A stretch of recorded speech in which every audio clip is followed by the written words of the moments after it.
Morning. शनिवार की इस सुबह में आप सबका स्वागत है and welcome to this special broadcast of Indo Thai news channel. कैसे हैं आप लोग?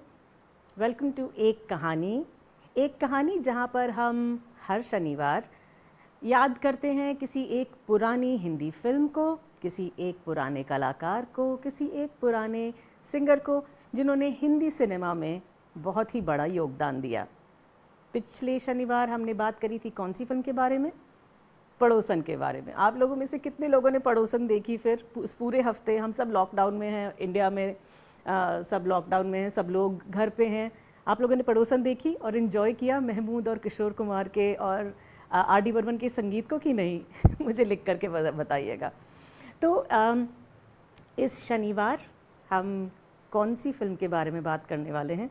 जैसे कि आपको पता है कि मैं एकदम से आपको बताती नहीं हूँ कि हम कौन सी फिल्म के बारे में चर्चा करने वाले हैं। मैं हमेशा आपको, मैंने पिछली बार भी आपको क्लूज़ दिए थे, इस बार भी मैं आपको 3-4 क्लूज़ दूंगी। देखते हैं आप लोग गेस कर पाते हैं कि नहीं। ये जो फिल्म है ये रिलीज़ हुई थी 1965 में और ये दो भाइयों ने मिलकर बनाई थी। 1965 में रिलीज़ हुई थी और इस फिल्म को दो भाइयों ने मिलकर बनाया था। एक भाई इस फिल्म के डायरेक्टर थे और एक भाई ने इस फिल्म में एक्टिंग की थी। कौन सी फिल्म हो सकती है? कौन सी फिल्म हो सकती है? आप लोग लिख रहे हैं क्या? बताइए। हेलो अवनीश मिश्रा जी, आपका स्वागत है। अजय शर्मा जी, आपका स्वागत है। तो बताइए कौन सी फिल्म है ये? 1965 की वो फिल्म जो दो भाइयों ने मिलकर बनाई थी। एक भाई इस फिल्म के डायरेक्टर थे और एक भाई ने इस फिल्म में एक्टिंग की थी। कौन सी कौन सी कौन सी? अच्छा, नेक्स्ट क्लू। ये वाली जो फिल्म है, इस पिछली बार की फिल्म की तरह भी ये वाली फिल्म, इस फिल्म के प्रोड्यूसर ने इस फिल्म में एक्टिंग भी की थी। कौन कौन कौन कौन हो सकता है? कौन है ऐसे प्रोड्यूसर जो कि एक्टर भी हैं? महमूद नहीं है इस बार, लेकिन तो मुझे बताइए कौन हो सकता है? सोचिए सोचिए सोचिए। तो आपके पास 2 क्लू हो गए। एक क्लू ये कि ये फिल्म दो भाइयों ने मिलकर बनाई थी और दूसरा क्लू ये कि इस फिल्म के जो प्रोड्यूसर हैं उन्होंने इस फिल्म में एक्टिंग भी की थी। कौन सी फिल्म हो सकती है? सोचिए, गूगल मत करिए, दिमाग लगाइए और लिखते जाइए, बताते जाइए। Last clue, लास्टेस्ट clue. ये फिल्म आर के नारायण की उपन्यास पर आधारित है। कौन सी? ये तो बहुत आसान क्लू हो गया, ये तो आपको तुरंत बता देना चाहिए कि आर के नारायण की उपन्यास पर आधारित 1965 की हिंदी सिनेमा की कौन सी फिल्म है जो दो भाइयों ने मिलकर बनाई और इस फिल्म के प्रोड्यूसर, इस फिल्म में एक्टिंग भी करी उन्होंने। कौन सी हो सकती है? कौन सी हो सकती है? तो मैं आपको बता देती हूँ, क्योंकि आप लोग टाइप कर रहे हैं पर मैं देख नहीं पा रही हूँ कि क्या आप लोग आंसर्स लिख रहे हैं। आज जिस फिल्म के बारे में हम बात करने वाले हैं वो फिल्म है टाडा, गाइड। देवानंद की गाइड। देवानंद की guide was based on are के नारायण's नॉवेल द गाइड। इस फिल्म को प्रोड्यूस किया था देवानंद ने और इस फिल्म के जो डायरेक्टर थे वो थे देवानंद के भाई विजयानंद। ठीक है ना? सारे क्लूज बैठ गए, लाइन से बैठ गए। अब ये पता करते हैं कि आखिर ये फिल्म जो बनी ये इतनी बड़ी क्लासिक हो चुकी है, इतना इस फिल्म को जो है इतना अटेंशन दिया जाता है, 50 साल के बाद भी ये फिल्म इतनी याद की जाती है। तो ऐसा क्यों है आखिर कि इतनी पुरानी फिल्म आज भी इतनी रेलेवेंट है? ऐसा क्यों है? जो फिल्म जगत के जो बहुत ही सीरियस, जो हिंदी सिनेमा को बहुत सीरियसली स्टडी करते हैं, उनका ये मानना है कि इस फिल्म के एक्चुअली जो मुख्य हीरो, जो मेन हीरो हैं, वो एक्चुअली हैं विजय आनंद, क्योंकि विजय आनंद ने इस फिल्म को इतनी बेखूब, इतनी प्यार से इस फिल्म का जो है इन्होंने ना ही डायरेक्शन किया, बल्कि इस फिल्म का स्क्रीन प्ले इन्होंने लिखा, इस फिल्म का स्क्रिप्ट भी जो है वो विजय आनंद ने लिखा। जबकि ये स्टोरी है तो आर के नारायण की, लेकिन इसमें थोड़े से उन्होंने जो है चेंजेस लाए, तो स्क्रिप्ट का भी स्टोरी का भी थोड़ा सा उन्होंने जो है प्लस माइनस किया, जिसका कि क्रेडिट उनको जाता है। इस फिल्म की एडिटिंग भी विजय आनंद ने करी। तो अब ये फिल्म जो है आखिर बनी कैसे, उसकी भी एक कहानी है। तो अब मैं आपको लेके चलती हूँ 1962 में बर्लिन फिल्म फेस्टिवल में। बर्लिन फिल्म फेस्टिवल 1962 का, जहाँ पर देश विदेश से बड़े बड़े प्रोड्यूसर्स, बहुत सारे डायरेक्टर्स पहुँचे हुए थे, और वहाँ पर पहुँचे हुए थे देवानंद, जो कि अपनी फिल्म हम दोनों वहाँ लेकर के गए थे। तो वहाँ पर एक पोलिश ओरिजिन के American director Tad Danielewski, I hope I am taking the name correctly, वो वहाँ पहुँचे हुए थे।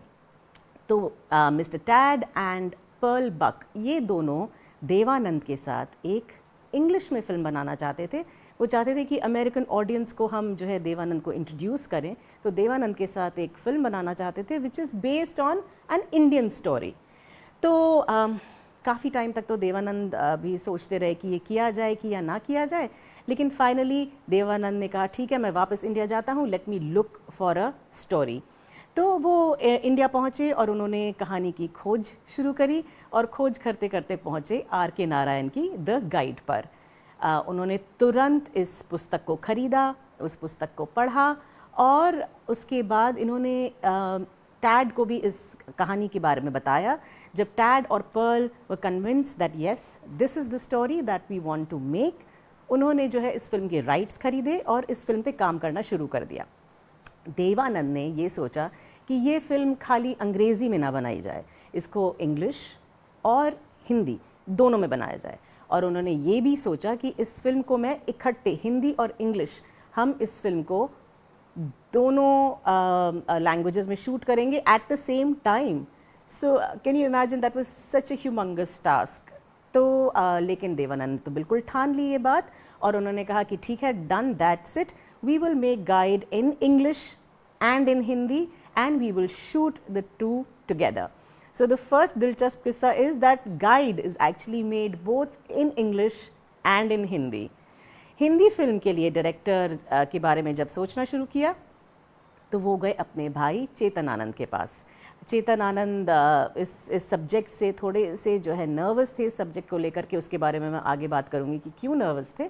तो थोड़े से नर्वस थे, लेकिन थोड़ी सी कन्विंसिंग के बाद वो मान गए कि ठीक है, वो हिंदी फिल्म का डायरेक्शन वो खुद करेंगे। तो डिसाइड ये हुआ था कि भाई एक फ्रेम सेट होगा, उस फ्रेम में पहले इंग्लिश डायलॉग्स बोले जाएंगे और उसके बाद उसी फ्रेम में जो है हिंदी डायलॉग्स बोले जाएंगे। शूटिंग शुरू हो गई, उदयपुर में शूटिंग हो रही है, जयपुर में, काफ़ी राजस्थान में इस फिल्म की बहुत शूटिंग हुई। लेकिन होता ये था, ये चीज़ देवानंद ने खुद अपनी ऑटोबायोग्राफी रोमांसिंग लाइफ में उन्होंने बताया है कि दोनों डायरेक्टर्स का ईगो टसल बहुत होने लगा। He said that her frame के पहले, हर फ्रेमिंग के पहले दोनों डायरेक्टर्स की बहुत अनबन होती थी कि ये फ्रेम ठीक है कि नहीं ठीक है, वो फ्रेम होना चाहिए और ऐसे होना चाहिए। और उनको लगा कि इस चक्कर में बहुत ज़्यादा समय और पैसा बर्बाद हो रहा था।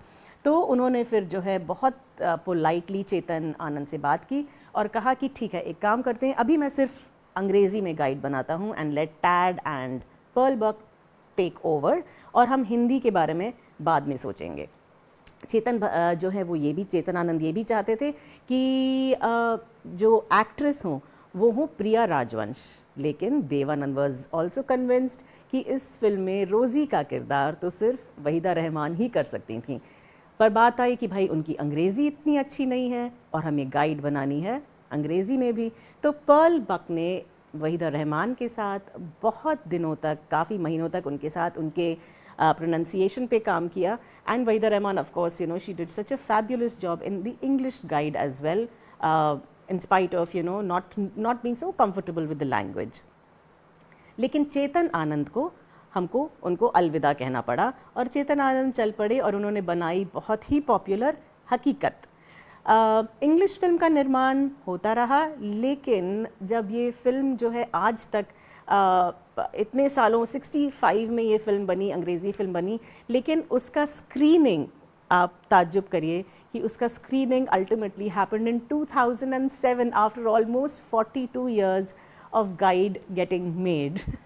अब देखिए फिल्मों में तो ऐसे ही होता है। तो देवानंद ने इतने चाव के साथ जो है इस फिल्म को, इस अंग्रेज़ी फिल्म को बनाया। ये फिल्म रिलीज़ हुई लेकिन ऑडियंसेस को बिल्कुल भाई नहीं। लेकिन 2007 में जो है उसको जो है कान फिल्म फेस्टिवल में एक बार फिर से दिखाया गया और बाकी लोगों ने उसको जो है फिर से देखा और अप्रिशिएट किया। मैं चाहती हूँ कि आप थोड़े से विजुअल्स जो है इस फिल्म के देखें। मिस्टर फुक, can you please show us the video and let's see, catch some of the glimpses of beautiful Guide.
What lovely visuals! Don't you agree to that? कितने खूबसूरत visuals हैं इस फिल्म के जो cinematographer थे वो थे फाली मिस्त्री। I hope I'm taking the name right once again, but I think इस फिल्म के जो cinematographer थे वो थे फाली मिस्त्री।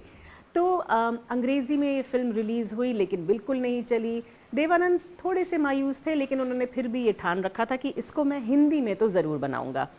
चेतन आनंद ऑलरेडी हकीकत में बिज़ी हो गए थे, तो वो गए अपने छोटे भाई विजय आनंद के पास। Vijay Anand was also not so, इतने आसानी से वो माने नहीं देवानंद की बात। पर ऐसा क्यों था, क्यों नहीं माने, ये मैं आपको बताती हूँ। आप तब ये समझिए कि तब हिंदी सिनेमा में और कौन कौन सी फिल्में रिलीज़ हो रही थीं। तब आसपास जब ये गाइड 65 में जब 64, 63, 64 जब देवानंद इस फिल्म को बनाने की सोच रहे थे, तब इंडिया में नानावती केस बहुत जो है बहुत it was really talked about. Nanavati case जहाँ पर एक पति ने अपनी पत्नी के लवर का मर्डर कर देते हैं। It was basically a case about extra marital affair. इसके बारे में भी काफ़ी 2-3 पिक्चरें बनी हैं। तभी एक फिल्म बनी थी ये रास्ते हैं प्यार के, उसमें दिखाया गया था कि किस तरीके से पति जो है पत्नी के एक्स्ट्रा मैरिटल अफेयर को ऑब्वियसली बिल्कुल भी इसको जो है अप्रूव नहीं करते और उस लवर को मार डालते हैं। ऐसे ही संगम आई थी, संगम में भी यूं ही कुछ होता है। बेसिकली तब सोसाइटी और भी ज़्यादा पेट्रियार्कल थी, सोसाइटी और भी ज़्यादा शादी का जो एक इंस्टीट्यूशन है उसके लिए वो बहुत ही ज़्यादा टची थी। तो कैन यू इमेजिन तब ये सब चल रहा था कि लोग बिल्कुल नानावती जी के साथ थे कि उन्होंने बिल्कुल ठीक किया जो अपने पत्नी के लवर को मार डाला।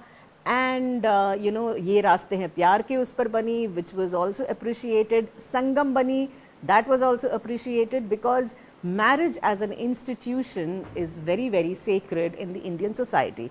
और ये बिल्कुल भी जो है गवारा नहीं था सोसाइटी को कि शादी, पति पत्नी के रिश्ते के बीच में कोई तीसरा आए तो वो तीसरा गलत है। ऐसे में Devanand wanted to make guide जहाँ पे Raju guide falls in love with very much married रोज़ी। वो बात और है कि मार्को और रोज़ी के बीच का जो रिश्ता है वो बिल्कुल भी प्यार से भरा हुआ नहीं है। रोज़ी उस शादी में खुश नहीं है।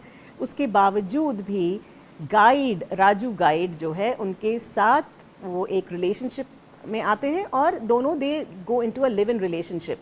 सो विजय आनंद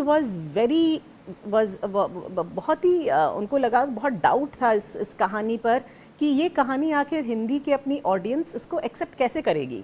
तो उन्होंने कहा कि उन्होंने 2-3 बार देवानंद को मना किया कि ये तो मैं नहीं कर पाऊंगा, लेकिन फिर तीसरी बार देवानंद जीत गए और Vijay Anand agreed to do this film. But he said लेकिन इस फिल्म की कहानी को मैं थोड़ा सा चेंज करूंगा और इसकी जो स्क्रिप्टिंग है वो मैं खुद करूंगा और इसके डायलॉग्स भी मैं खुद लिखूंगा।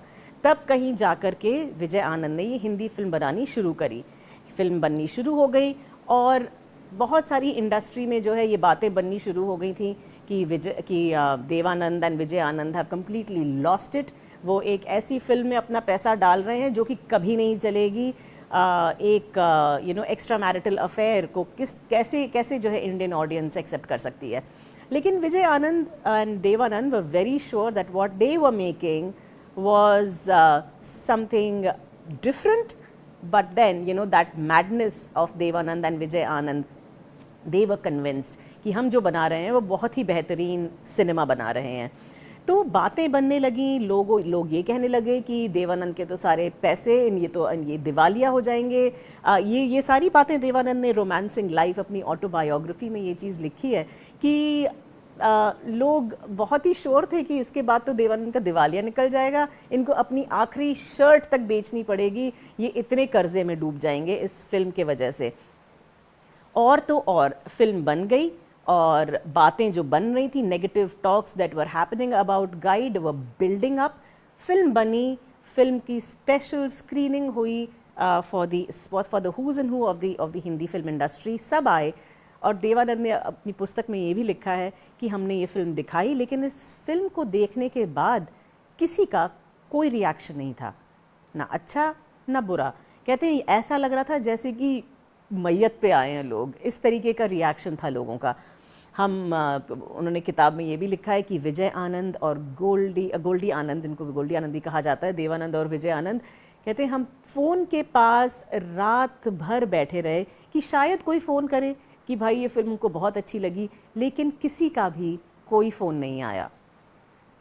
देवानंद को लगा कि लगता है हमारे जो टेस्ट है, हमारी जो सेंसिबिलिटी है, वो शायद लोगों तक पहुंच नहीं पा रही। अच्छा, और तो और लोगों ने इंफॉर्मेशन एंड ब्रॉडकास्टिंग मिनिस्ट्री को चिट्ठियां लिखनी शुरू कर दी थी कि देवानंद की film guide, which actually promotes extra marital affair, should not be given sensor certificate.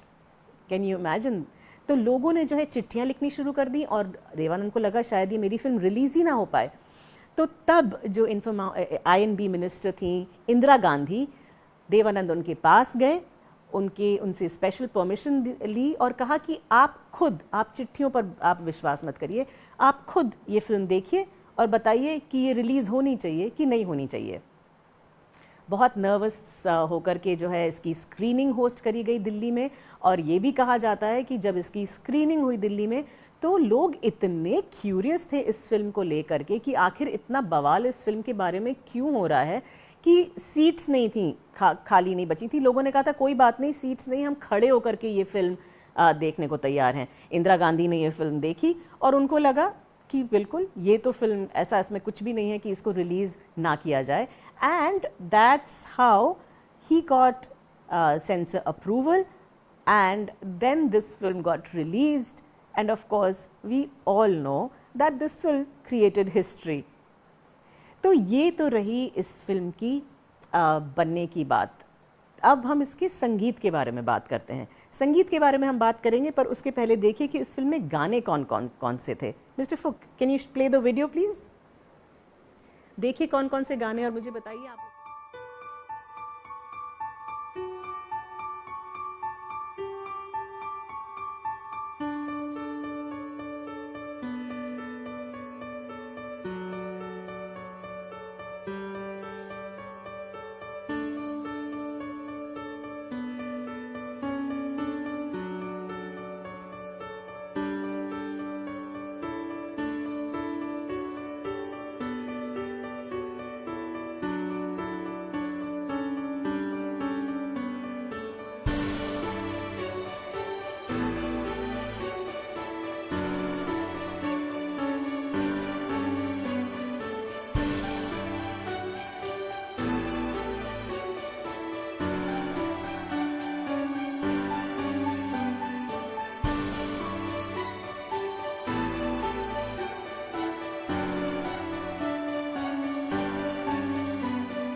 अगर विजय आनंद ने गाइड को एक क्लासिक बना दिया, तो एस.डी. बर्मन के संगीत ने इस फिल्म को अनफॉरगेटेबल बना दिया।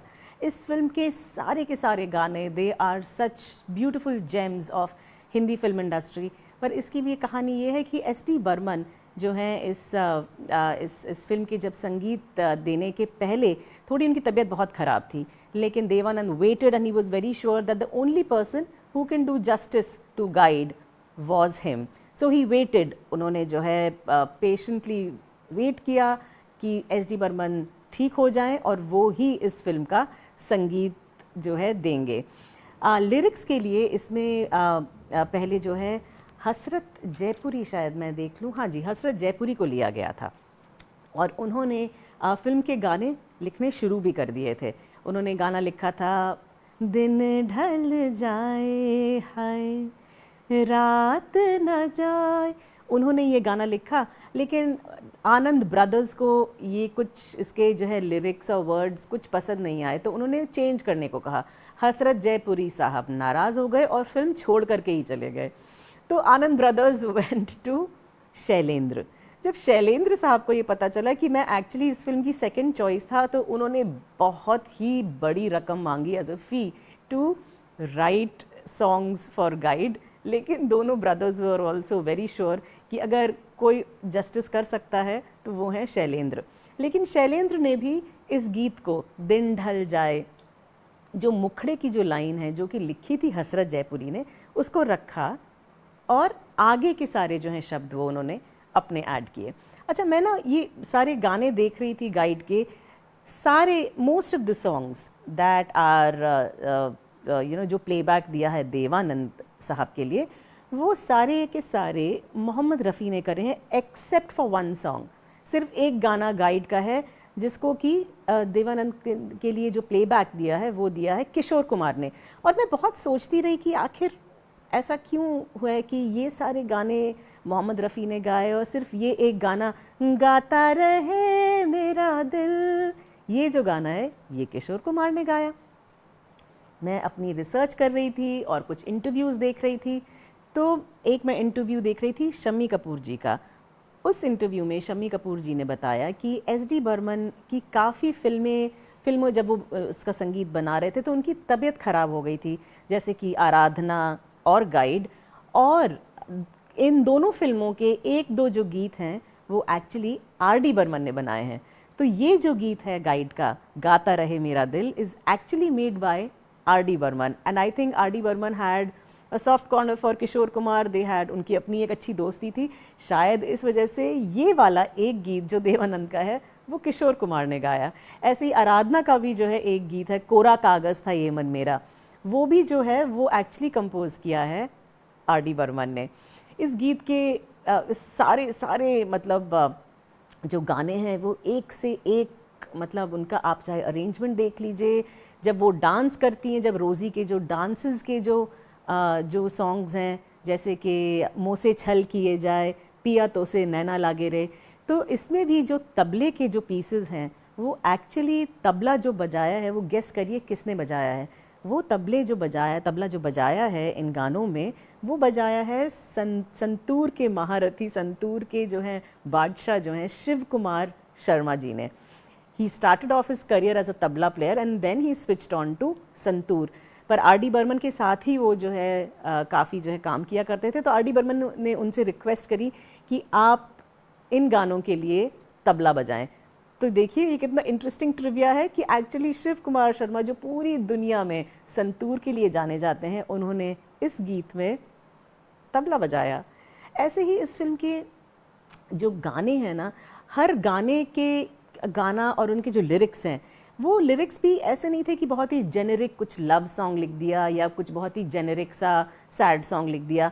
जो लिरिक्स भी थे, they were conveying the true feelings of the characters.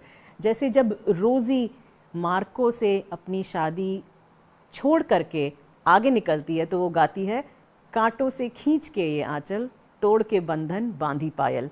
बांधी पायल इसलिए क्योंकि she always wanted to be a dancer and it was only her marriage, it was Marco who always stopped Rosie from dancing. ऐसी जो संगीत है जो जो लिरिक्स हैं, दिन ढल जाए, उसमें भी इतने सुंदर सुंदर शब्द हैं। राजू गाइड जो है वो अपने हरकतों से परेशान है तो उसमें भी लिरिक्स में आता है कि तुम मुझसे, मैं दिल से परेशान, दोनों हैं मजबूर। तो वो रोज़ी को कहता है कि तुम मुझसे परेशान हो, लेकिन मैं खुद ही अपनी हरकतों से परेशान हूँ। हम दोनों ही बहुत ही जो है एक टफ सिचुएशन में फंसे हुए हैं। तो ये जो कहानी है, जो जैसे हम शुरू में बात कर रहे थे कि 50 साल के बाद भी how is it that this movie is still so fresh and still so relevant. I think that is because all the characters of this film, जितने भी कलाकार जो भी कैरेक्टर्स थे, वो सारे के सारे फ्लॉड थे, उन सब में कमियां थी। वो सब के सब जो है उनके अपने सपने थे, वो सब इंसान थे। रोज़ी एक ऐसी शादी में थी जिसमें वो खुश नहीं थी, मार्को अपनी ही दुनिया में मस्त थे, देवानंद जो कि एक शुरुआत करते हैं एक एज ए टूरिस्ट गाइड, वो बन जाते हैं वहीदा रहमान के personal and professional guide, and then he ends up being गांव वालों का spiritual guide. What a fantastic journey of this character. हमारी बहुत ही एक प्यारी सी सिंगर हैं सिंगापुर में, रक्षा। उन्होंने जो है गाइड का अपने हस्बैंड के साथ, उनके हस्बैंड का नाम है जसराज, उन्होंने बहुत ही सुंदर तरीके से इस गीत को अपने ही अंदाज में प्रस्तुत किया है। I want you all to listen to that song. Mister फुक, please play the video.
Thank you so much Raksha and Jasraj. What a beautiful voice you have, और कितनी अनोखी स्टाइल है जसराज की विसल करने की। Very very unique. Thank you so much for sending that song. अगर आप लोग भी गाना गाते हैं, सुर में गाना गाते हैं, तो हमें वीडियोस भेजिए। अगर हम उसको इनकॉर्पोरेट कर सकते हैं अपने एपिसोड में तो हम ज़रूर करेंगे। So now coming back to Guide. 50 साल बाद भी ये फिल्म उतनी ही रेलेवेंट है। वो इसलिए क्योंकि रोज़ी, राजू गाइड जो थे वो हम सब की तरह इंसान ही थे, और इंसानों से ही गलतियां होती हैं। But that film also shows us that no matter how much you run behind your materialistic your desires, आपके जो सपने होते हैं, ultimately it gives you a very philosophical turn. This film आपको जो एकदम से एक philosophical turn पे लेके जाती है। जहाँ से शुरू होती है और जहाँ ये कहानी ख़त्म होती है, ये एक बहुत ही vast journey है of Raju Guide. He starts off as a Raju Guide of Rajasthan, becomes Rosie's professional guide, and ends up being philosophical guide, a spiritual guru of गांव वालाज जो कि वेट कर रहे हैं कि बारिश होगी और ये उनके स्वामी बन जाते हैं। ये फिल्म हमको जो है एक बहुत ही फिलोसॉफिकल थॉट के साथ हमको जो है एक बहुत ही फिलोसॉफिकल थॉट देती है, हमें सोच में डाल देती है कि क्या भगवान है, अगर हैं तो फिर इस दुनिया में इतने कष्ट क्यों हैं। जैसे कि देवानंद का उसमें एक डायलॉग भी है कि ना सुख है ना दुख है, सिर्फ मैं हूँ, सिर्फ मैं हूँ। तो गाइड जो शुरू होती है as a spiritual, as a normal guide of a city, leaves us with very deep and profound thoughts। और आखिरी में हमको यही लगता है कि गाइड साहब बोल रहे हैं कि ये जो सब दुनिया है ये एक्चुअली मोह माया है ये सब मोह माया है। तो ये था हमारा गाइड का एपिसोड इस शनिवार का। I hope you liked this interaction and this broadcast. अगले सैटरडे हम फिर से मिलेंगे। तब तक के लिए आप लोग फिल्में देखते रहिए। देवानंद की फिल्में इस हफ्ते देखिए, विजय आनंद की फिल्में इस हफ्ते देखिए, और अपने इस लॉकडाउन में अपने घर पे रहिए, अपने हाथ धोते रहिए, and take care of yourself. Thank you so much. See you again next Saturday. नमस्ते।